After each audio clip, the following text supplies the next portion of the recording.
បាទតពុកម៉ែបងប្អូនបាទមកមើលគម្រោងសកម្មភាពបាទកាលពីម្សិលមិញបាទបើក្បាលទីមកបាទដើមខែបាទពពួក pick up Nissan Frontier ពុកម៉ែបងប្អូនបានសិក្សាជាប់បងរំលោះជាមួយនឹងអធិជនមកពីខាងខេត្តក្រចេះ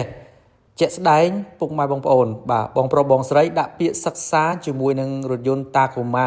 03ប៉ុន្តែបាទក្តីស្រឡាញ់បបែបោគិតបាទជំនុំគ្នាបាទរើសយកបាទនៅ Nissan Frontier បាទយកទៅប្រើជំនួសនឹង Tacoma វិញបាទអញ្ចឹងលក្ខខណ្ឌយើងអត់ជាបញ្ហាទេពុកម៉ែបងប្អូនបាទសិក្សាឲ្យតែជាប់បាទក្រុមការងារយើងនឹងសម្របសម្រួលផ្ដល់លក្ខខណ្ឌជ្រើសរើសរថយន្តមកពេញចិត្តមកត្រូវចិត្តបានរៀបចំបាទដកយកបាទផ្តិតមេដៃដកយកបាទរថយន្តក្តីស្រមៃបាទយកចូលផ្ទះបាទអញ្ចឹងរស់រាន់ពុកម៉ែបងប្អូនដែលមានតម្រូវការចង់បានរថយន្តយកទៅរកស៊ីយកទៅដឹកទំនិញបាទពពួក pick up ក៏យកទៅប្រើចំណេញបានច្រើនផងដែរអញ្ចឹងចង់ដឹងព័ត៌មានលម្អិតអំពីលក្ខខណ្ឌក្នុងបំណាច់ឆ្នាំ2025នេះបាទលក្ខខណ្ឌងាយស្រួលបាទសិក្សារំលោះសុទ្ធ 100% បាទមិនចុះសិក្សាដល់គេហដ្ឋាន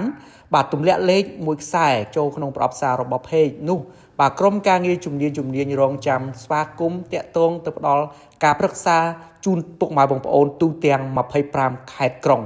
បាទអរគុណសារជាថ្មីសម្រាប់ពុកម៉ែបងប្អូនដែលតែងតែជឿជាក់គាំទ្រនិងទុកចិត្តបាទចូលរួមចែករំលែករាល់សកម្មភាពពិតប្រាកដចេញពីឃ្លាំងឡានហត្ថរីតូខាយើងខ្ញុំសូមជម្រាបលា